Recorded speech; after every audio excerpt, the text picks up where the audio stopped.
Welcome and good evening, everyone. I'm always so excited to see a mix of familiar faces and new friends here ready to learn and get inspired about tonight's program. We're thrilled that you're here. We're going to jump into tonight's topic. But again, for a quick ask, for anyone that's just entered the room, please tell us what congregation you're from by clicking in the upper right-hand corner. There's three dots that will pop up. You can let us know where you're at, or you can put it in the congregation like so many lovely folks have already done. And if you didn't get a chance to see the survey, here is a link. At the end of the program, just let us know what you thought about the information you hear tonight. So thanks for putting this slide up. We're just going to breeze through this tech orientation for seasoned and new folks in the room as we want to ensure a pleasant experience for everyone. Please keep yourself muted during the presentation. If you need help, there's a chat feature. We ask that you just bear with us. One of our staff assistants will be happy to help. And as a final reminder, this session is being recorded, so please keep your camera off or if you need to get up and move around to prevent any distractions. So thank you again for joining us here tonight. That is a lovely picture. I love this updated version, Rebecca. This is great. For anyone that was here to celebrate our 15th anniversary, we thank you for coming and we hope that you save the date. We're having a Chesapeake Lands and Water Restoration Summit that's coming this April, and we'll have some more details for that coming soon. If you find yourself in any of these counties, that's all of my contact information. Please feel free to reach out. And next, just going to look at tonight's program. We have an opening reflection. We're going to take a look at some of our sponsors that help make this work possible, give a little bit of information on our One Water partnership for folks in the room that haven't signed our pledge or taken our training. Then we're going to jump right into tonight's topic, feeding faith, not just appetite, food choices that care for creation, and hear from our wonderful keynote speakers. And then we'll have some time for some Q&A at the end and close with a prayer. And so, in this wonderful reflective season of Lent and later in the month, we have Ramadan, both focusing on self-reflection and discipline and just a lot of things that we can do to deepen our relationship with God. I thought this was a great prayer to start us off with. This is a Jewish prayer. As the source of life that breathed the first breath into the first person created in our sacred story of creation, the breath of life is given to us moment by moment. And it must be clear, clean air for that breath to sustain life. For human bodies are not separate from the earth. We ask for healing for people and communities where the impacts of climate change, pollution, and industrial activity, such as oil and gas extraction, are felt the hardest because our bodies are not separate from the body of Earth. And because of racism and economic oppression, drilling and its impacts disproportionately affecting low-income and minority communities, we are not separate from the body of Earth. And we have learned that there is so much to do. None of us are separate from the body of Earth. The things that we seem to be without immediate consequence can hurt people, including ourselves, because our bodies are not separate from the body of Earth. The earth that sustains us and what we do to it impacts us. When we care for the land, air, and water, we can eat, breathe, and swim like the salmon returning to healed rivers, because our bodies are not separate from the body of the earth. And when we slow down to connect with people, animals, and the natural world, our connections nourish us because our bodies are not separate from the body of the earth. So thanks so much for taking that moment of reflection. We're just going to quickly shift gears. And that's a native American holly, a beautiful tree, native to this Maryland area on this side of the Chesapeake. So we are grateful for all of these wonderful supporters and partners that help make this work possible. On the next slide, it's just going to show, for any new friends in the room, what IPC does. This illustrates a wonderful puzzle on how our organization helps connect with environmental partners, local government, and faith communities.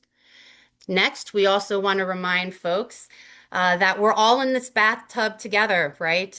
It's really phenomenal to realize our Chesapeake Bay is the third largest estuary in the world and the largest in our nation. It encompasses over 6 states, and so our backyards are connected. What happens on your street and in your neck of the woods, your local yard flows downstream, so simple changes at home contribute to the bay's restoration and can really lead to significant improvements in water quality. And we always want to remind folks of that. And if you want to find out more about who's doing this work, we have a lovely map on the next slide. That's just going to show folks who's doing this work and who's signing our pledge. There'll be some information in the chat if you want to sign and join our next training, which is on the next slide. And we are having it in March. So if you haven't taken our training, we ask that you please join us. We are very lucky to have two congregations with us that have come through our training. So this is going to be a wonderful blessing to hear about the amazing work that they've done. And I've talked enough. So let's delve straight into tonight's discussion. Of course, without forgetting those available resources. Thank you so much. And that chat's going to come in too. We're very blessed to have Reverend Amy with us tonight. She's going to kick us off with a meaningful reflection. She serves as chaplain at Elizabethtown College, so it's a shout out to our Pennsylvania peeps that are here this evening. And we also want to mention, before handing the floor over, that she'll be in the Washington area coming up soon. There's going to be amazing opportunities she'll share a little bit more for, but we're going to ask folks in the DMV area, if you're close to Washington and you'd like to partner on a possible maintenance project, maybe a tree planting or native plant garden maintenance, or even a nature walk. We're going to ask you to put your name and your congregation in the chat, and then we're going to follow up post this program. So without further ado, again, I'm very grateful for your time. Let's spotlight Reverend Amy, and thank you so much for being here, everyone. Welcome, Reverend Amy. Thank you so very much. I'm so delighted to be here with you all today. My school in Elizabethtown College is on the edge of Lancaster County. It's a smaller school that's kind of increasing in its religious diversity, which has been a wonderful gift and a good challenge for me, especially this year, because a lot of the religious holidays are all kind of at the same time. And we try to celebrate at least one religious holiday from everybody that is represented on our campus every year. One of the things that you will not be surprised by there is that, as I'm thinking about it, food is central to all of those wonderful celebrations. I also, one of the reasons that I'm coming to you a little bit too and asking for some resources and help for some service opportunities is that we have done a trip that engages both the interfaith aspect along with the social justice issue in the last few years. We have entered that conversation around climate change and working with a lot of folks under creation care, doing our part to navigate the world ahead of us and hoping, coping, and changing together. So I am excited about that opportunity and wondered if there might be anybody who would be looking for a little bit of help there. The whole reciprocity progress piece of this is just wonderful. But going back to food, I want you just to take a moment and kind of take a breath, and I want you to kind of think about one of your favorite food thoughts, right? So food is lovingly all around us. It's the center of so many of our celebrations. If you are thinking about weddings or special holidays or a wonderful backyard party that might be a routine or a potluck, it's also at the center of so many of our religious celebrations. And I'm thinking of stories of the Passover, or even communion or Eucharist, how food can be both the major part of the ritual story as it is told and tasted, right? Or an iftar celebration for those of our friends who are getting ready to celebrate Ramadan. That breaking of the fast, that first taste of water, the first taste of a date. I'm also preparing actually next week to celebrate and share with Setsubon, a little bit delayed, but it's a Japanese holiday that some of our students participate in, and it uses soybeans to actually like throw and cast the demons out of the space that we're in. Food is all around us. And it is the center of so much of our service. It is the center of so much of our connection with one another, right? And so is the practice of abstaining from food for a certain time. And you probably can think of a time when you have been asked to do that, right? So many traditions teach us perhaps to fast. Obviously, again, season of Ramadan. For some, practicing Lent is about fasting as well. For different reasons, they both teach that a restraint and a mindfulness prepares us for something. There is a season in Ramadan that is about revelation, right? Coming because their denial of food and other passions during the day gives them the path to experience that revelation. There are other fast days like Yom Kippur or the Christian Coptic holidays that invite a full body connection into that spiritual intention, right? And hunger is the way that you get to that place. Or maybe perhaps you practice a Buddhist practice of mindful eating or a pagan practice of seasonal eating. You might find yourselves in the footsteps of our Hindu or our Jain siblings that connect that relationship of eating to the world around you and wishing to do no harm. I love that food and eating and enjoying is so connected to celebration and welcome, hospitality, sometimes humility, and enlightenment and revelation. It awakens our senses and it can reach us in a way that connects our bodies more deeply than just even our head or just connecting even to head and heart, right? Like it goes down and involves so much of who we are. Sometimes the way we open our mouths can also lead to an opening of the heart. And we humans are not the only ones who benefit there. There is a way in which our relationship to the world around us, I think, can open in that relationship as well, for us being able to see another, that I, thou, or maybe relationship being a part of the natural world around us, in the other created animals and birds and so much more, a tree, a berry. I think of Robin Wall Kimmerer's book, The Serviceberry, where she said, food in our mouths is the thread that connects us in relationships simultaneously, spiritually and physical. And our bodies get fed and our spirit nourishes by that sense of belonging, which is the most vital of foods. So, in that thought, I wanted to invite you just to take a moment and think about what it is that is in your tradition that maybe is a central part for you of your practice that would involve food. Call to your mind a time when you felt like you had some form of abundance. Don't necessarily think of it as large, maybe think of it as a merely good thing, right? It could be a dessert heavy potluck, right? That could be wonderful. But it also could be maybe a simple meal like a love feast in the Anabaptist tradition, or that satisfaction again of the long waited for tasting of a date to break a fast.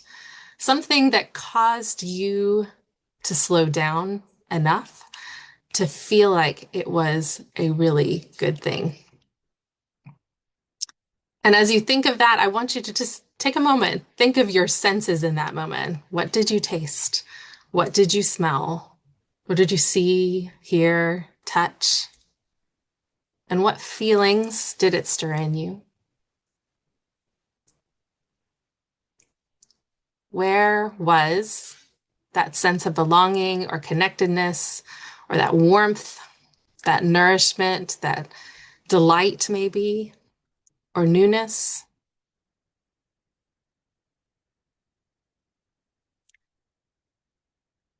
And even if you didn't in that moment, I want you to take a moment too to trace your gratitude. Who was there who prepared that meal? Who was it that gave you the invitation to show up that day? Where did your food come from? Who do you think grew it, raised it, cared for it, perhaps, brought it to the place where it came to the tip of your mouth?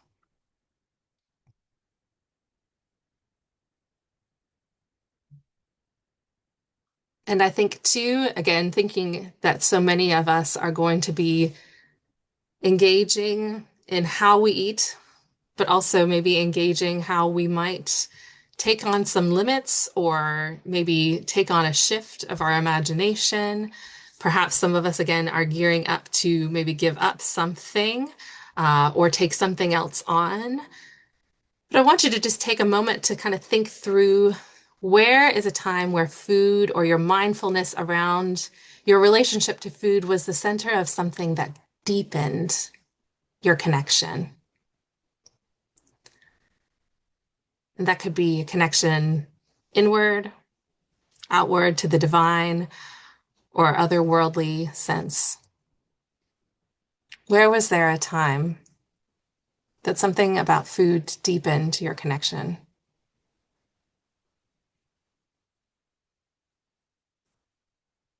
And I know you will take this last question with you, hopefully, but where is the opportunity for compassion and reciprocity in our relationship to the world around us?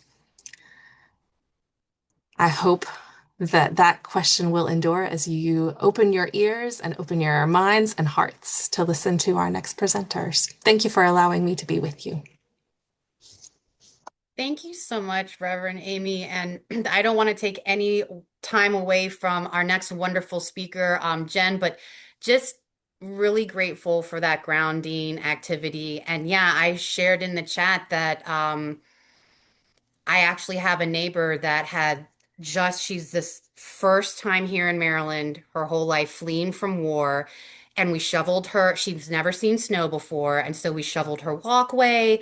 You know, she has a baby. And so we were like, prepping her for the snow. Long story short, she brought me like her traditional bread and Ethiopian coffee, which I take for granted. It's such an easy thing. And it's a ritual for where she's from. And it was just kind of, I was blown away by it. And I'm like, just over bread and coffee, we connected so much deeper. And yeah, I really love that activity because I hadn't thought about that as such like a spiritual thing. But now when I look back, I'm like, oh, that was because just preparing the coffee itself was this really long ritual from raw beans to like the black cup of coffee. So anyway, very, very grateful. That was wonderful for grounding us.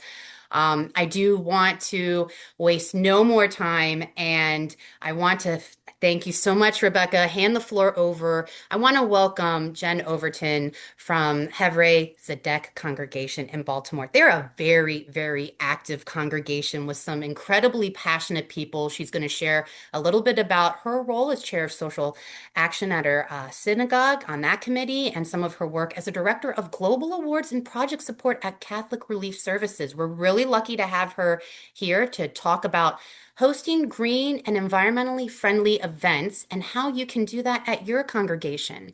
So I want to bear with me one moment. I want to spotlight Jen and we're going to ask her to unmute. So there's quite a few folks in the room. I'm having trouble finding you. I just had you. Okay. Let me make sure. There we go. Perfect. Jen, yeah, please feel free to unmute. And we're so grateful you're here. Thank you so much.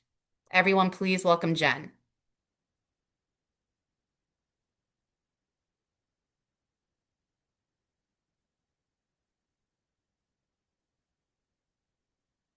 And we're just going to give her a moment. We've got quite a large slide deck file.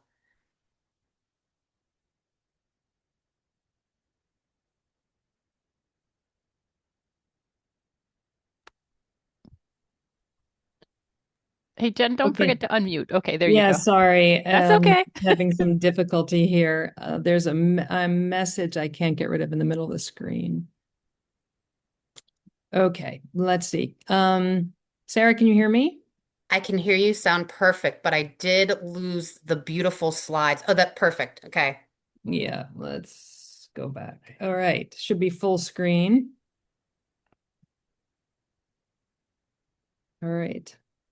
And I'm just going to ask if we could see your lovely face. Perfect. Yeah. Okay. Thank you so Um, much. Thank you. Thanks, everyone. Good evening. Such a thrill to be with you. Thanks to Sarah and the Interfaith Partnership for the Chesapeake team for asking me to represent our congregation, Chevre Zedek.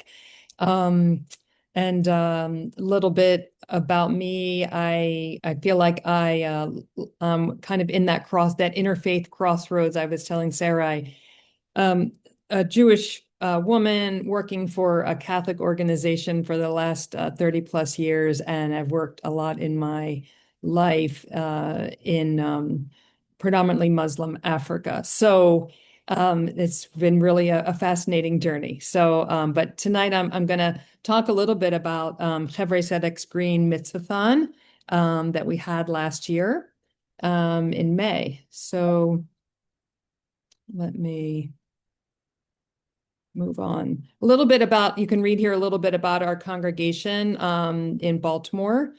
We're small but mighty. And a few years ago, we really started engaging a lot more in the climate action space. And we focus on a lot of issues in our social action committee, but the environment has taken one of many prominent places.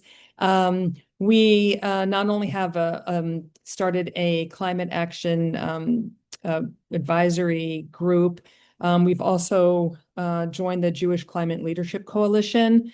And with that, we started creating an annual climate action plan. And last year, we participated in the faith leaders, the green training with IPC that Sarah talked about earlier. We are also an active member of the Baltimore Environmental Sustainability Network, BESN. So I think it was probably at the end of 2023, we started brainstorming what if we could have an event to educate our congregants more about the environment, more about climate change, actions they can take, behaviors they can take to reduce their carbon footprint and just be better stewards of the earth. Everything from recycling, composting. We started having this brainstorming, and what was born was the Green Mitzvathon. So, what is Green Mitzvathon? So, a mitzvah is a good deed, and a mitzvathon kind of sounds like the cross between a marathon and a good deed. And so, in fact, we had a weekend event in May of 2025 with more than 200 people across the weekend. What grew as this small idea really mushroomed into Friday night services, Saturday morning services, Saturday evening services. We had a scholar in residence for the weekend. We had meals after services, and we ended up the weekend kind of culminated with a green fair, and the fair on that Sunday. And there's a photo here of the Baltimore Tree Trust participating in the fair. We had over 40 organizations and speakers at kind of with booths. And you'll see some more photos later in the presentation. We had kids' activities, we had food, and really the theme was all around caring for creation, grounded in our Jewish values and teachings. Um, so Sarah said, in addition talking about food, which I'll get to, she thought it would be interesting for me to share also um, some of our organizing. So we also had a speakers bureau, and here you see Delegate Dana Stein, who spoke among others, who addressed key issues in the environment facing the state of Maryland. And we had Sierra Club there and others. So this was in tandem with the organizations who were tabling, and that was really wonderful to have them talk about like different bills that are in front of our elected officials, different issues facing the state. So that was really great.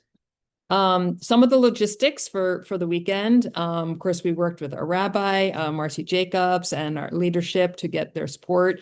We wrote grants, many grants to raise funds to pay for everything for the weekend. It was a free event. And we had sponsors. We set up a website, all the social media, and we had lots and lots of volunteers. And we had a fantastic planning committee that worked together for over a year to get this off the ground. I wanted to share a little bit here. We also did some marketing, and this just gives you an idea of some of the marketing. We put these on social media. We have our sponsors along the bottom. BGE was one of our sponsors, interestingly. And yeah, we also put ads out on NPR, and we did everything we could to try to get people to come to this event. We had some youth programming. So these are just some different examples of, there's our scholar in residence, Rabbi Nina Beth Cardin. And we also put postcards out everywhere, like in stores, and put them in people's mailboxes. So it was quite it was quite an effort. And one thing I wanted to just pause here and talk a little bit about is the food, because that's the topic of tonight's learning lab. And we took a lot of effort around food, and to eliminate food waste, but also to make sure that the food that we were serving throughout the weekend was vegan. And that, of course, had some challenges. It was kosher and vegan because all the food served at our synagogue is kosher as a conservative shul. And wasn't easy to find caterers and who kind of met our requirements, but we did. And so that was fantastic. And it was important for us to have, in terms of caring for the planet, we wanted to make sure that we emphasized vegan food and to show people that you could have really delicious vegan food. You don't always have to have meat or animal products. We had composting facilities throughout the location. And we had signage up, kind of also to be educational about composting as well. And no plastics. There were no plastics throughout the whole weekend. The meals, the Friday night, the Saturday luncheon, and Saturday evening, and even the food on the Sunday. We made sure that anyone who was coming with food or the caterers who were serving food, they agreed to no plastic. So everything was compostable. And we had lots of announcements throughout the weekend about that. We encourage people to take leftovers, as we do at our synagogue on a regular basis at our events. And we discussed throughout the weekend in the topics and the discussion groups about reducing food waste and just reducing consumption and waste in general. So one thing I shared with Sarah is around the same time, our Climate Action Committee also came up with green guidelines for any of our events at our synagogue. So as Reverend Amy said earlier, food is so much a part of our rituals and our celebrations and holidays. That same goes for us at our synagogue. And so it's very important to us to have guidelines that people follow for when we do have those events and we do serve food. The same thing, that we try to not have plastics. We try to be vegetarian or vegan, or almost as close as possible. And we want to reduce food waste. So we really encourage people to take food home at the end of events. We don't want to have a lot of leftover food that needs to be thrown away. So I just wanted to focus a little bit on the food because it was a big part of the weekend. So here's some more pictures of, you can see this is at the Meyerberg Center in Pikesville, Mount Washington, Pikesville area. There's a big auditorium. You can see we had everybody at their tables there, and we had live demonstrations of using an induction range, again, like, energy, and was also one of the themes. And I think they're tasting some chocolate. And that is about it. This was the thank you note that we sent to everybody, our sponsors, everyone who tabled, our speakers. And so this was something that we sent out at the very end and we posted on social media. So it was a very involved event. It was a lot of fun, a lot of hard work, but we're really, proud again as a very small congregation, we were able to pull this off. And we're working with the Baltimore Environmental Sustainability Network that hopefully they'll take up the mantle and make this a regular event, maybe every 2 years. We're hoping that they're going to maybe run this next year. So I will stop there in the interest of time. I tried to keep it short, but I'm happy to answer any questions. Over to you, Sarah. Thank you so much, Jen. And I'm sure there's going to be some questions coming in the chat. I need to take a look momentarily, but I feel like one might be, how did you get folks to agree to no plastic? So the fact that your congregation agreed to all compostables is just it's just a beacon of hope and what we want other congregations to do. Sometimes it can be a battle, and sometimes it takes a long time to get everyone to agree. But then once you do it, it's like, why haven't we been doing this with our celebrations all along? So I'm just very thankful that you just so eloquently tied in all these pieces with the food, the environmentally friendly events, and really taking time to celebrate. I think sometimes we forget that too. So the fact that you incorporated like a thank you at the end for everyone that participated and came to the event, that's so beautiful. So we're very fortunate to have you talk about it. And I hope that, yes, this becomes like I guess you said a biannual then type of event that folks can look forward to.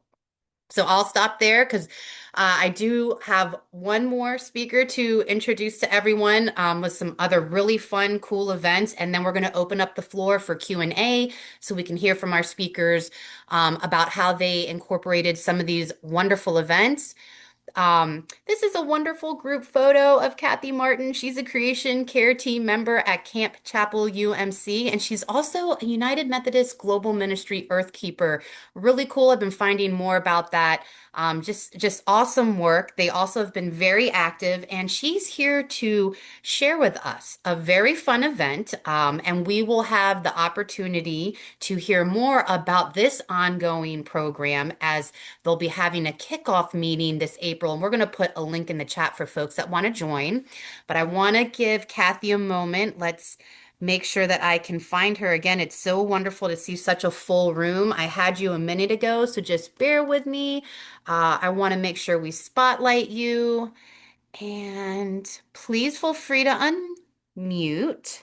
I am unmuted. You'll get me. There we Perfect. are. Okay, great. Um, well, hello everyone. Very delighted to be here on behalf of myself and Tanya Ray and Mary, and I always goof up Mary's last name, so we're just going to say it's Kathy, Tanya, and Mary, and I'm going to present a bit about how first we got started in Camp Chapel with our creation care with the help of IPC, but then how we wound up hosting an event and meeting up with Tanya and Mary and coming up with this great idea of Faith Grows by Pizza. The next slide. Camp Chapel, we sit on ground and worship in a space that we've been in over 200 years. And so we're really tied to that space.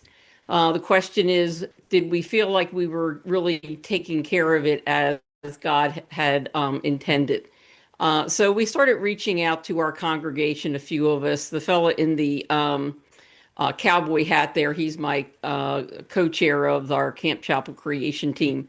And we just invited people to come take a walk with us, come sit in quiet and listen to, what the sounds were around us. Unfortunately, we probably have more traffic than we do birds, but that's part of what we want to change.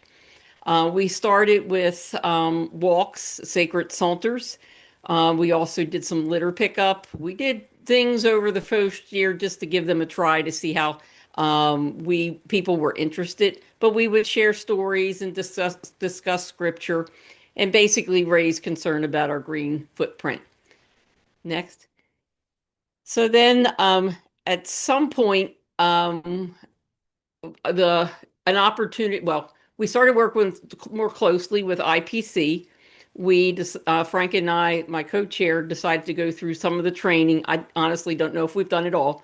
I grew up downstream. So I've been outdoors and in the environment all my life. But I knew that everybody was not really comfortable with that. I had actually worked with Bonnie probably for 10 or more years before we got to this point. And a couple of folks on the call, I've worked with their churches. So once I connected more and specifically tried to bring something to Camp Chapel, I would go and visit the other churches in the area that were part of the IPC network. And at some point, we got this invite to host the National Faith and Climate Forum, which is a international event. And lo and behold, if you do it at your space, then people come and, again, we gave them food like Amy was talking about. You have a great time hosting. We also did what Jen was talking about was we have embraced for a pretty good long while the no plastics, and we have a 90-second dishwasher. So pretty much that's how we do our food in at Camp Chapel. Anyway, we had this this National Faith and Climate Forum. We had about 15 or more people show up, and two folks, three of us together, actually four of us together, just started talking in between the sessions. And we sat down afterwards and said, you know what, we just heard all of this. Actually, one of the presenters was Rabbi Nina Beth Cardin, another long-term friend of 30 years or more. And we just said, what can we do? And to tie it to actually food insecurity, because in our three congregations, we know exactly what's happening in our county. And of course, we were also faced with the conversation around federal funding for SNAP and other types of poverty and other types of feeding programs. So somehow this thing popped in our mind going, well, let's see, everybody loves pizza. Let's call it Faith Grows by Pizza. And on the spot, it was born. And because the three of us are just, we think that we're there, we basically accepted the spirit, and we said, okay, well, we'll work on this, and but we're not going to overthink anything. We know that the spirit's going to guide us in how to move this and how to get this done. So basically, the first we broke it up into three workshops. So our three congregations supported one of each of the activities. The first one, we decided, well, let's see. If you want to have a pizza, you've got to have produce to put on top: tomatoes, oregano, and basil. And Tanya, who I think is on here tonight, is an expert gardener, and she just knew exactly what to do. So here's what we did. We put together a recipe of how to run that event, and Tanya did the basic program and layout, but we were there to help her, and we had some other folks from each of our congregations. So about 20 people showed up. You can go to the next slide to St. Ursula's Catholic Community. And here we are. We have tomato plants, we have basil plants, we have oregano plants. And we just had a great time of teaching everyone how to make a planter. And you can go to the next slide. I think that's also part of that event. We did a container gardening demonstration. And so you saw all the plantings here. And Tanya also gave a presentation on the environmental faith statement from the Catholic Church.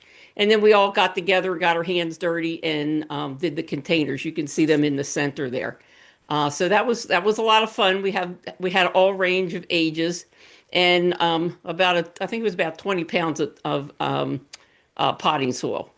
The most interesting part was unloading everything out of her truck, but everything else was pretty easy. And you can see us there down at the bottom with Molly, the grant team. Actually, I forgot to tell you this. By hosting the National Faith and Climate Forum, we actually went to them with a grant request, and they said, well, we're not quite sure how it's going to fit with climate, but we just love the concept, so we're going to give you award you a grant. And so we did all three of these basically with this the grant from Bless It Tomorrow. So about 20 people came to this event at St. Ursula's Church. The next event, go ahead, Rebecca, is where we did a cooking demonstration. You know, we've all made pizza. The question has have we made it from scratch? And so, you know, again, I go back to the recipe idea. We basically called it the summer garden party, and we basically invited a group of friends. We actually have a vegetable garden on our campus, and we actually used the most of the vegetables for from that garden that get baked into uh, products that then go to the Streets of Hope community. There's a church that supports the freezing weather shelter Streets of Hope. Anyway, they have a community meal every week, once or twice a week, and a lot of our produce gets cooked and delivered there for their meals. But you can see it doesn't matter what the produce looks like. We can have the best tomatoes looking, or you know, a little quirky looking tomatoes, and they all taste the same. And we had lots of herbs and other things that, you know, people could bring their own, or we had some as well. And of course, we had some from our garden. And you can see the groups of people. Some were in families, and some were just singles. And they each got to put their dough out on their pizza pan, and then put on whatever it is that they wanted and how much they wanted. And then the the cheese was extra, so we did get that one there, and then baked, and then had a great time. We served 20, we had lots of fun. It really fit the budget because under $5 you could have a whole pizza, and always tastes better homegrown. Then the last event was at St. Demetrius Greek Orthodox Church. Wow, that was really fabulous. So the idea was some sort of fall harvest fest. Because they had been working with IPC for so long, they have a lot of their rain gardens installed. So we had the opportunity to go out and do some rain garden tours. And then the team there at St. Demetrios, they gave a presentation of Greek food is green food, and how they would take their cooking implements out into the fields or wherever they were working to harvest, and they would just start cooking in the middle of the field for their midday field. I mean, fit food. And so we got this great history lesson of what was going on there in their homeland. And then we got to each roll grape leaves, the dolmas. So we had a wonderful time there, and it was mainly just to celebrate those end of year harvest foods. I did forget to say each one of ours had a faith statement, and then we also added how by growing your own food and you know, not having all these trips and not having to rely on the plastics and such, that you know our footprint is greatly reduced. And like I said, pretty much every place we had tablecloths. Well, I think pretty much we had everything that was not plastic, and that was a big thing for us in green food. I think that's it, unless there was another slide that I forgot about. Here we go. Thank you. Thank you so much, Kathy. I was trying to, I felt like my reaction stalled because I loved hearing the same thing about no plastics, even the tablecloth, right? Which a lot of folks, I think, you know, it's like a not even a second thought. So the fact that you all are so conscientious about that and reducing the carbon footprint about, you know, all the sh going back and forth and the shopping, bringing it back to Reverend Amy's opening food, there's like this old adage, you know, food for the soul. And I really do. I'm definitely, all my friends that know me know that's the way to my heart. That's the way to many people's hearts. And who wouldn't love a $5 pizza? Yeah, you can't even get, you know, junk food for $5, let alone home grown homemade food. So just a really cool event. I did put the Saturday, April 25th event to kick off this new, 2026 Faith by Pizza. So we're inviting folks to learn more about it, collaborate, helping to implement climate solutions in their own communities by coming to join you. Such a fun and really cool program. I'm so grateful to you and Jen for just sharing these really amazing just blueprints for what other congregations can do. And we did get quite a few questions in the chat. Thank you so much, Rebecca, for sharing that Q&A slide because it's hard to believe the hour's almost flown by. So I just want to take a moment and while we're all in the room together, if you feel, please go ahead and unmute yourself. But I'm gonna go to the top. There were a couple really good questions.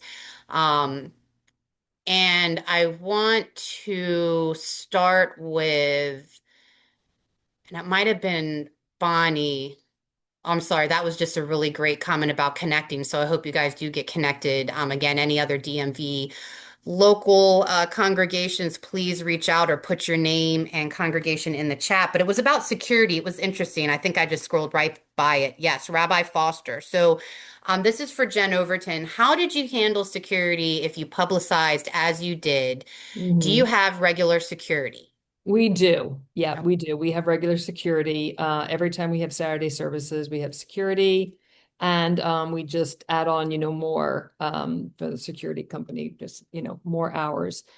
So for all those events, we had Friday night and the dinner and the discussion, we had the security stay until we wrapped everything up Saturday. And then Sunday for the fair, we actually had extra security because we had over 200 people at the event. So yeah, we have security every Saturday. Unfortunately, we have to do that. It's the kind of the day and age we live in. But yeah, I'm sure Rabbi. yeah, I am so saddened by that. Actually, I have a synagogue very close to me, and I'm always saddened to see that because I notice there's much more security at the synagogue. I actually live in a very unique um, part in Prince George's County where there's like a whole, it's like church, we call it Church Road. It is basically Church Road, and there's many different congregations, and that always stands out to me that there's more security at the synagogue than the other churches. So I'm grateful that you were able to have it. But that was just a really good question, like you said, just being mindful.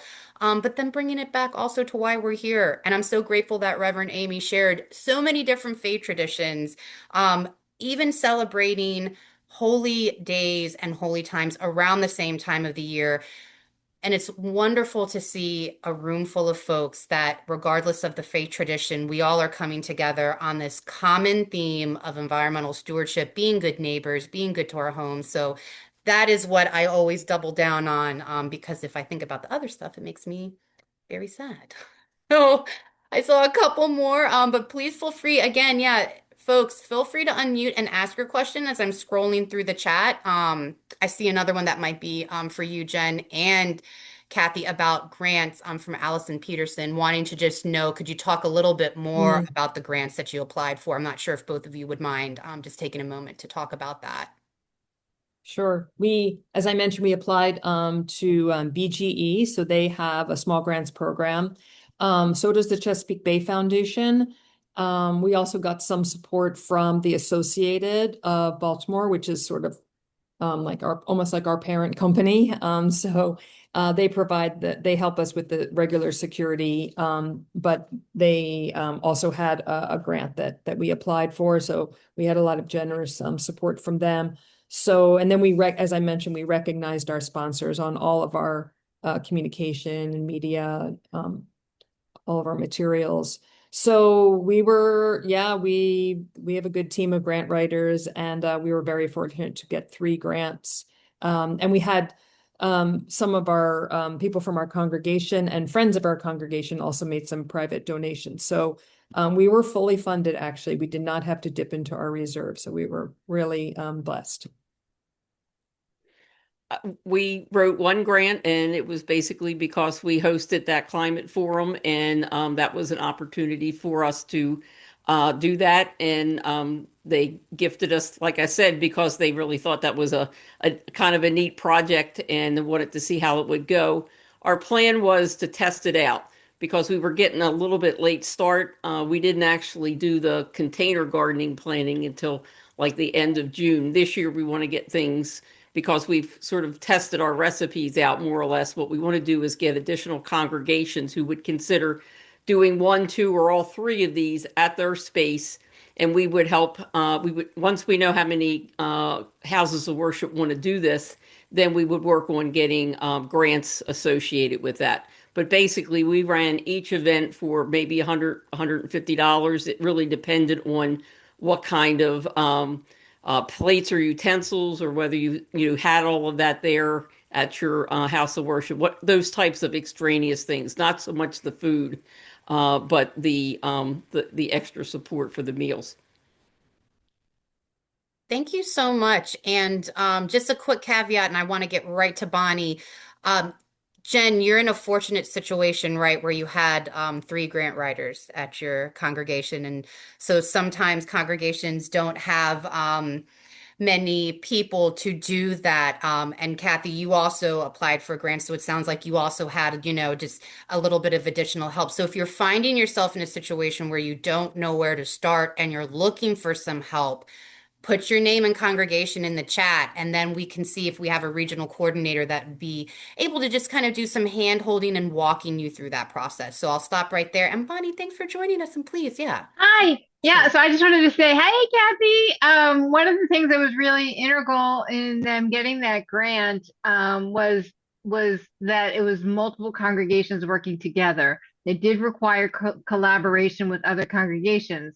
So I would say IPC has a great tool on their website where you can look at all the other congregations that have signed their pledge.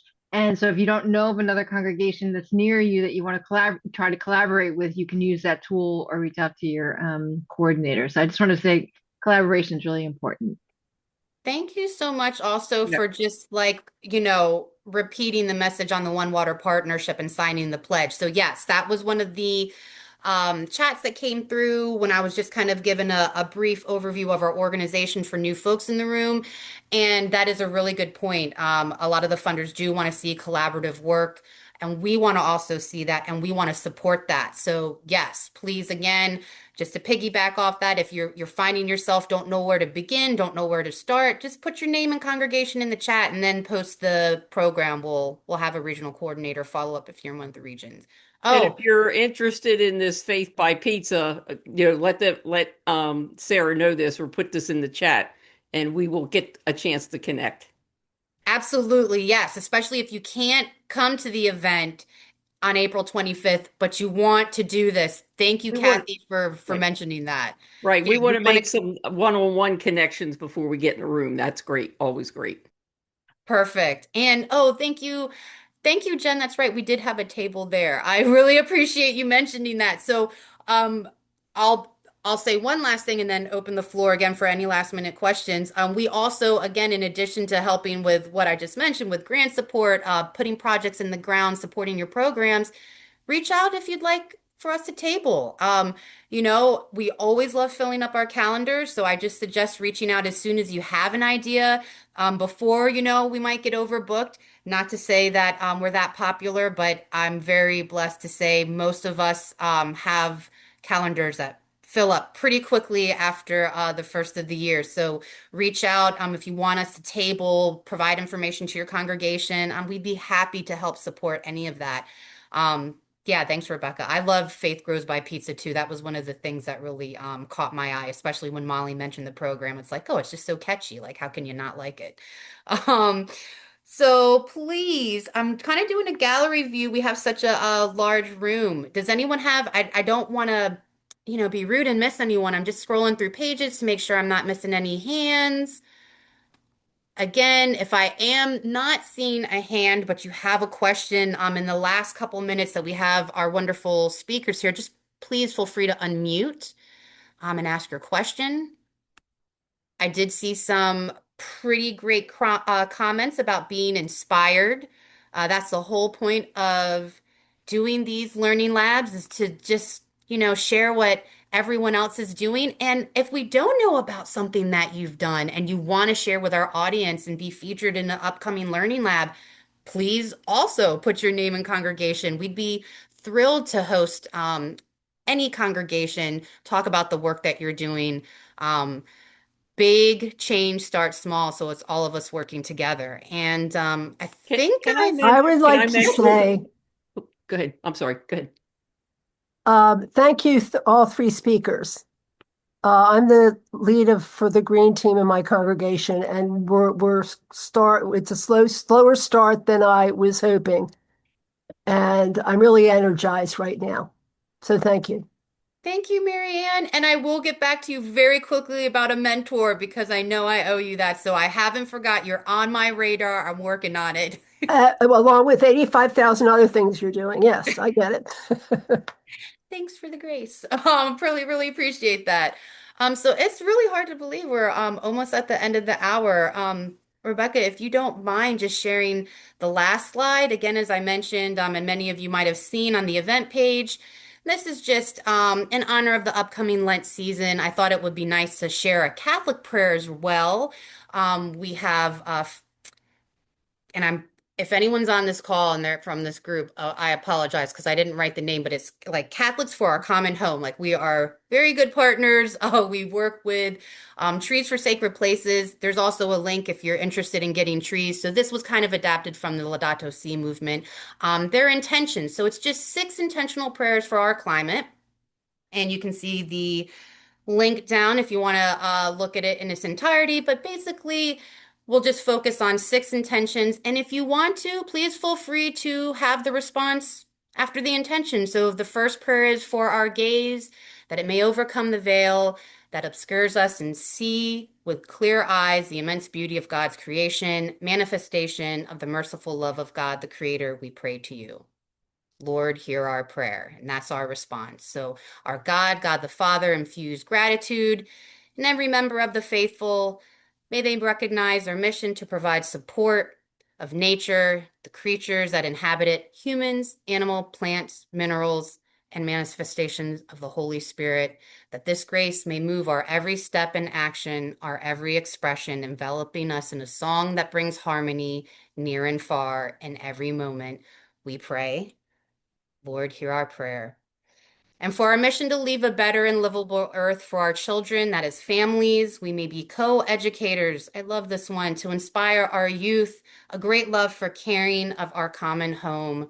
We pray, Lord, hear our prayer. And may our common home be steadfast, luminous, peaceful, and hospitable to all God's creations. Let no one come to our house without being received. Let no one mourn without being comforted. Let no one return without finding peace and finding you in prayer. Lord, hear our prayer. For our daily life, that it may be filled with thoughts and concrete gestures that witness to those around us our attention and our commitment and care for our common home. We pray to you in Jesus' name. Lord, hear our prayer. Lord, we ask for forgiveness for destroying so much of our common home. We've had the task of being good guardians, but some have plundered our Mother Earth. So open our eyes and our hearts so that we may grow in awareness of taking care of our brothers and sisters, especially the most abandoned and forgotten, and of all of Earth and all that it contains. Lord, hear our prayer. So thank you so much. Really appreciate spending that. Thank you for loving that prayer of intentions. We always love sharing different prayers from different faith traditions. If you have a favorite prayer, please feel free to share, and I'd love to feature it on an upcoming Learning Lab.